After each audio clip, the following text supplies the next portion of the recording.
こんちは。お守りとゴール武器の探索、パート11、始めてまいります。さあ、3月に入って暖かくなってきましたね。我々も調子を上げてゴール装備の探索を。あら。恐竜結晶があと63個しかないぞ。前は150個以上あったのにいつの間に。当たりがなかったらリセットしてるから減らないはずだが、どうしたことだ。ここ最近、小あたりをちょいちょい拾ってましたからね。その影響でしょう。1動画で45から50個分くらい周回するので、普通に減った結果ですよ。まあ減るのは悪いことじゃないけどな。それだけ残したいお守りが出てるってことだ。ただ63個はちょっと減りすぎ。補充時だ。ということで、今回はまず結晶集めの模様から、油断するとすぐなくなりますからね。G 級だと汚れ抜きの方は割と集まるんですが、マガマガがなかなか集まりません。最高効率と言われるのはやはりアルセニトウ。これの周回がベストだと思うね。装備は軽めの睡眠発掘双剣に火力構成。専用に組んでないから、やろうと思えばもっと盛れるぞ。これに猫の特殊攻撃術で睡眠は200。こちらで虫どもを切り刻んでいきます。やることは単純で、石研いで先行して撃墜。その後ひたすら乱舞するだけです。原種亜種どちらも初期恐竜化は確定っぽい。エリアイン前から研いでおくといいぞ。亜種のが若干強いので、攻撃はそちらに回す。原種は進撃で十分さ。原種に関してはほぼ寝っぱなしで考えることがないです。肉質も柔らかめですからね。寝るかひるむか恐竜化解除か、一生ひっくり返っています。原種はなるべく1分くらいで終わらせたいところ。もたもたしてると亜種が合流して邪魔されるぞ。スタミナの枯渇がやや面倒だけど、競争薬は使ってないよ。ノーマルの方なら持ち込んでもいいかも。そこまでする必要ないと思いますがね。さあ、原種の方はそろそろ大詰めです。ほぼ1箇所から動いていません。さっきも言ったが、後を考えるともたもたできんのだ。このクエストも周回効率が大事だからな。よし、原種終わり。なんだけど、亜種はもう来ちゃったか。本当なら砥石使ってから相手したいんですが、仕方ないのでまず睡眠を狙いますか。原種と同様に石使ってから先行でスタート。角は硬いので狙わないようにしましょう。先行も適当に投げると目線外されて面倒だ。なるべく消費アイテムは抑えていきたいね。ああやばい、キャラが重なってカメラが大変なことに。視聴者に攻撃するのをやめろ。ひどい目に遭いましたね。次からはすぐ抜けるようにしましょう。亜種も寝たので、ここで砥石使っちゃいますか。亜種は舐めてると逃げられちゃいます。このクエで休眠された時のロスと言ったら、効率もクソもなくなるぞ。アルセルタスの睡眠耐性は原種亜種で一緒だ。上昇が緩やかで、2回目以降もすぐ寝るぞ。一番違うのは基礎体力の差でしょうか。亜種は 25% ほど高くなってますね。とはいえ元が中型モンスターですから、火力が足りないことはまずありません。亜種も最後まで寝っぱなしで終了だ。クリアタイムは2分36秒だね。よほど手順を間違わなければ3分以内で安定する。まあ、こんだけ早ければ効率は最高だわな。このクエの周回って何が理論値なんでしょうか。TA 動画らしいものが見つからず。クエ名で動画調べたらリアル昆虫だらけでね。おいそれと検索できんよ。これでまがまがしい結晶が7個と、何回かやってりゃすぐ増えるだろう。飽きること以外は特に問題なし、補充方法のご紹介でした。よーし、それじゃあいつも通りお守り掘りに行こう。結晶集めは裏で作業するってことで。動画で虫駆除してても仕方ないですからね。本題と行きましょう。今回は2パートぶりくらいに双剣を担ぎます。最高倍率の麻痺のやつですね。この武器、ギルクエ用としては物足りなかったけど、まさか動画の企画で輝くとはな。さて、じゃあディアの背中を破壊していくか。間が空いたから細かい部分忘れてそうだわ。足踏み避けてるのはいいですが地形が、ギリギリリユーサに捕まりそうです。腹の位置もアバウトにしか把握しておらず、無駄な移動が目立ちますね。つうか、今気づいたけどなんで猫連れてねえんだろ。さっき結晶集めした時はいたんだけど。ただ、それでも双剣ならこうしてクリアが可能だ。効率最強は間違いなく麻痺そうだね。ヘビーも強いですが、どう考えても双剣でいいです。あれは 100% 味変のために担いでいます。ではあとは不要魔を買って帰るとしましょう。今回は秘境探索の発動率がいまいちでした。秘境以外から始まった時のルート構築は地味に難しい。大抵はディアを優先してるけどね。そういえばさ、我々の視聴者さんってダブルクロスはやってるのかね。最近セールやってトレンド入ってたけど。4G と時期も近いし多そうですよね。最初はハードも一緒だったし。我々も最近、久々にスイッチ2で触ったんですけど、ずっとブレイブ体験ばっか担いでます。ダブルクロスはチャークがつまんない代わりにブレタイは最高。4G ほどじゃないが体験輝いてるよね。で、思うのは 4G 以上にお守りゲーじゃねってことだ。メインのエンコンがお守りなせいもあるけど。クロス系は防具のポイントが高い代わりにスロが貧弱。お守りへの依存度が高い気がしますね。ブレタイはノウトウ剣魔10スロ3で形になるのでまだ楽です。我々ですら持ってました。言うてもダブルクロスだけで500時間以上はやってるからね。最低限のものは揃えてるつもりだ。ブラキ炭鉱が来るまでどうやってお守り掘ってたっけな。昔のことすぎて覚えてないわ。来年でダブルクロス発売から丸10年経つという事実。もうすっかり旧作って感じですね。4G と比べると感動する部分も多いです。モンスターの質感やエフェクトがだいぶ進化してますね。ラーとかキリンは別物みたいだよな。ちょっと光が派手すぎて見づらいが。代わりに FPS の差は結構感じるわ。操作のしやすさはやっぱ 4G だな。どっちも良さがあって面白いですよね。今は交互に遊んだりしてます。何よりまだオンラインが生きてるという強み。旧シリーズでは唯一無二です。マルチ用に組んだりするのもおもろいんだよな。これだけで装備周りのモチベ上がるよね。ソロ向けだとどうしても効率化の方向になるが、マルチ用ならいろんなスタイルを楽しみやすい。攻撃チャンスも変わりますからね。なんか恋しくなってきました。で、話を 4G の方に戻しまして、ディア君周回もだいぶ感が戻ってきました。多少サイズに左右されるけど、やっぱ安定感が半端ない。まず取り逃がすことはないな。最速だった乱舞2回で破壊が完了する。弾丸との肉質の差を感じるぜ。腹の肉質 1.5 倍以上の差がありますからね。いくらヘビーでもこれを覆すことは不可能。狙いが外れてもそれを麻痺が強烈にサポート。隙を生じぬ二段構えです。生産では試してないけど、双剣ならいけそう。アイメラが候補になるんだっけか。今度、生産の双剣でも試してみようかな。普通に効率が気になる。思えばヘビーは生産でしたもんね。発掘は人によるから参考になりづらいはず。というわけで、そろそろ今回の集会も終わりです。ちょっと不作気味か。そもそもお守りの出自体が良くなかったな。めっちゃ食事に嫌われたわ。ここ最近それなりに見れるもんがあったから、その反動なのかな。このノウトウ8抜刀力4が唯一面白そう。スロットがあればの話ですが。残念ながら何も収穫なし。ということで本日の狩猟パートに参りましょう。さてと、じゃあギルクエやるか。今回は過去1カロリー高いぞ。この企画ではリストから順々にやるクエ選んでるんですが、一番後回しにしてたものですね。理由は単純で、一番大変だからです。うまく自分を奮い立たせないといけません。やりたい気と絶対やらない気が交互に来るのよこれ。いつもなら自然にやりたい気を待つんだが。さすがにそろそろ動画にしないとネタが続かんから、今回無理やり気持ちを持っていった感じだな。装備はいつもの居合セット。武器は1728爆破の本気構成ですね。石は効果時間重視での合体です。こっちは安定の組み合わせですね。で、お相手はジンラーだ。原種なのでジン君は極限化するぞ。ディアと並んで140最強の極限モンスターだ。こいつは大変だぞ。この収録前に2、3回下見をしてます。ぶっつけたと鉛すぎててとてもお見せできません。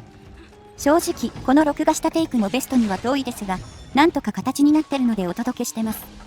一度だけだが10針を出したことがある。周回は17、8分出ればいいかなって感じかな。地味に2頭とも極限化する唯一の持ちクエだ。交戦時間はそこまで長いわけじゃないんだが。精神的な疲れが半端ないんですよね。石の時間とか管理するものも増えますし。ラーセンであんまり薬の類も使いたくありません。ジンオウガ戦はだいぶ調子が上下するんで。あいつはコンボ運の噛み合いも結構大きいからな。なるべく余力を残してラーを突破したい。ジンラーを揃るならラーに遅れを取ることは許されん。一歩先の目標となるクエだと思うね。最初にソロで136やった時の絶望感といったら、本当に強烈でしたねこれは。なんなら、マルチでも参加率は五分五分くらいでした。これが極限陣に対するリアルな評価でしょうね。その分、参加した人のレベルは高かった気がするね。2、3人でもかなり早く回せてたよ。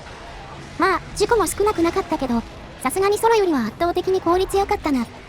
ジンラーに限らず、極限はマルチのメリット多いですよね。石にも余裕ができるし。さてと、ラージャン君は無事石1個で解除完了。通常時は後ろ足を狙っていきます。これは最近、ようやく立ち回りを強制したんだ。これまでは前足を狙ってたんだが。効果も考えると後ろ足に絞った方がいいと気づいてね。すっごい今更なんだが。真面目にタイムの短縮を考えてますからね。2770頭勝っても改善する点は多くあります。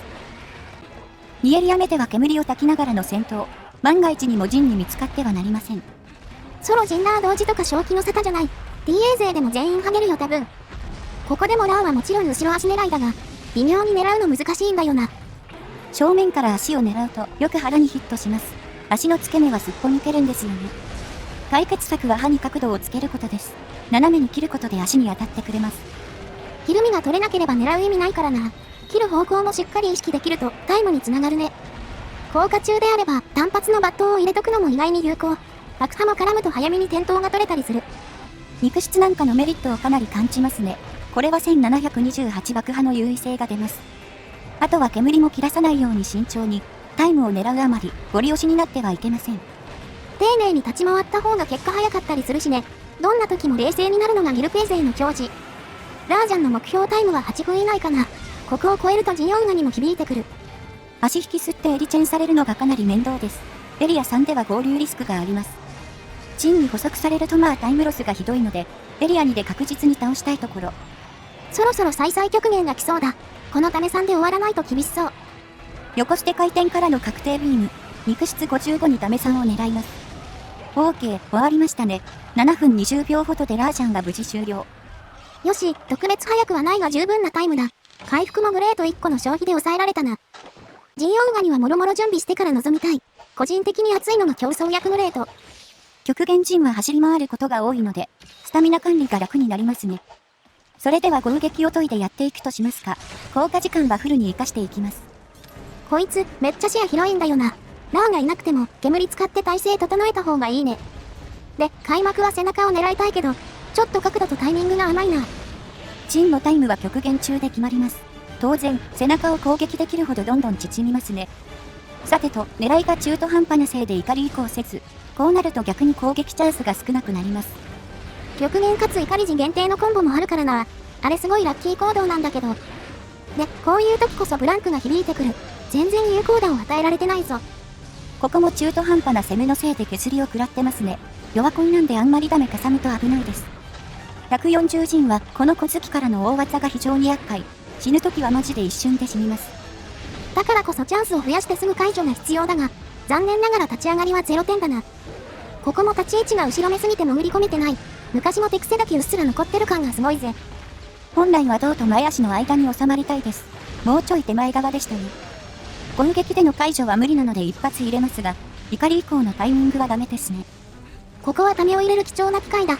解除値稼げなかったの痛いな。というか対象もリキャスト終わってねえし、この組み合わせですら完全には維持できないね。対象の再使用が90秒、攻撃の時間が70秒、対号と使うと間が空いちゃいますね。相手のコンボ時間を利用して飛びます。本来ならここにためを合わせたかったのですが。これがさっき言ってた怒り時限定コンボだね。ダッシュ、リターン、尻尾回転だ。一応殴れたけどその後が続かんな。ちょっとピンク玉の頻度高くないかね。これは分かりやすい外れ行動ですね。まひったら死ぬので必死に逃げましょう。これの対処で役立つのが虚無損薬です。スタミナの余裕は心の余裕。これ、立ち回りで頻度を抑えられるのかな。さっさと解除するのが一番なのはそうなんだけど。よし、放電はいいぞ。慎重に狙えば安定したためチャンスになる。見た目より範囲が広いため注意です。いい感じの位置からため始め。そろそろ解除のはずなんですが長引きますね。開幕でぐだったのがかなり痛いです。ピンク玉から別攻撃につなげてくるのも面倒なんだよな。おいそれと反撃もできないし。放電してくれてなんとかなった。ここから遅れを取り戻さんと。解除後はスタンが取れるまで抜刀を当て続けます。大体の攻撃がためチャンスになりますよ。ただ、振り向き狙いは運が絡むので注意。雷球を飛ばす攻撃に派生されると避けるのが難しいです。あの弾、軌道が独特なんだよな。非極限でもダメージ競いたいし。多分背中ビターンは即死でしょうね。反撃は確実に当てていきましょう。解除後の頭狙いはそれなりにうまくいってますね。またちょっと怒り以降が噛み合いませんでしたが。ここ直で殴ったけど、左に誘導して振り向き狙えばよかった。ちょっとちきりすぎだな。極限陣オウガに安定な立ち回りなど存在しない。長引くほどどんどん不利になるぞ。体験なら最悪エリチェンを利用した戦法ができますが、周回のたびにそんなんやってられませんからね。しかし、残念ながら解除後がうまくいったのは前半だけ。後半はかなりキャラコンが変わりました。ちょっと無理に手数取りすぎたかな。もう少しためにこだわった方が良かったか。結局スタンを取れずに最局。これ時間かかりそうかも。ま、久々で下手くそなのは仕方ありません。エリチェンして慎重に体勢を整えましょう。一応いいところもないわけではなかったです。起き上がり回転の立ち位置は覚えてました。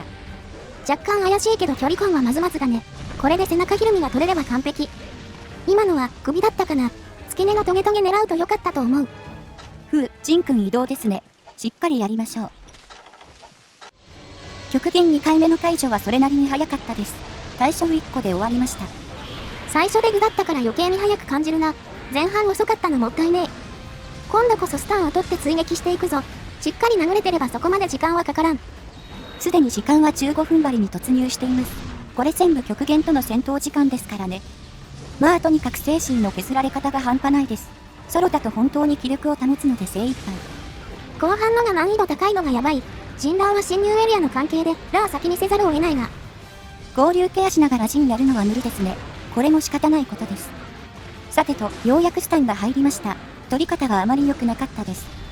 ここ持ち切って抜刀せず民さんで締めちゃった。映像で見返すともどかしいな。で、そろそろ終わってほしいんですがどうすかね。爆破も起きましたよ。個体差で届くかどうかって感じですが、果たして。あ、またダメージミスってる。よーし、終わった。最後前足に当たってたけど何でもいいや。タイムは16分と5秒だ。微妙。これ、ジンの前半うまければ10針ペースでしたよ。もったいないことしましたね。ただ、久々にやるとやっぱり面白いモンスターです。この底知れぬ感がたまりません。やるまではくっそ腰重いんだがね。ディアといい、不思議な中毒性があるわ。じゃあ報酬タイムだ。レア銃たちが1本あるね。ジンはもともとムント目当てで手に入れました。報酬が多いので、周回の価値は高いです。おや、これは、純倍率の紫40氷ですか。当たりっぽいのが出ましたね。おお、企画に合った取れ高くれるじゃん。使う未来が全く見えないけど、工房に見に行こうぜ。見た目も比例刀でイケメン枠。これは色含めて気になるところですよ。よしご対面だ。君の姿を見せてくれ。おお、なんか毒々しい飛竜刀だな。これは多分青、だよね。元がレウス色なので紫にも見えますが、紫はもっと全体真紫って感じになります。こっちの紫はなんというか不健康そうですね。鞘の模様が血管のようにも見えます。それに反して、刀身が綺麗な青緑でギャップあるな。担いでみたらかっこいいのかも。で、実は純倍率の氷たちってすでに持ってるんだよね。しかもこっちも飛竜刀なんだ。白中洲のスロさんですね。切れ味により外心 10% のボーナスがついてます。極限を考えると多分右の方が強いでしょうね。紫40が東証詰まりだったら熱かったんですが。匠をつけさせられるっていうのがね、うちのお守り事情じゃカバーしきれんよ。ま、ぶっちゃけどっちも担ぐ気にはならんが、鑑賞用としてはいいものだ。何よりここまでまともなスペックが出るのも久しいです。このシリーズじゃ初ですね。この前のライトは有識者により微妙性能と判明。小当たりだけど、これが初って考えていいかな。純倍率でも結構じゃないか。今後にも期待しよう。体験なら純倍スムラ睡眠でワンチャン採用圏内。いつでもお待ちしておりますよ。ほいじゃ、次の動画で。またね。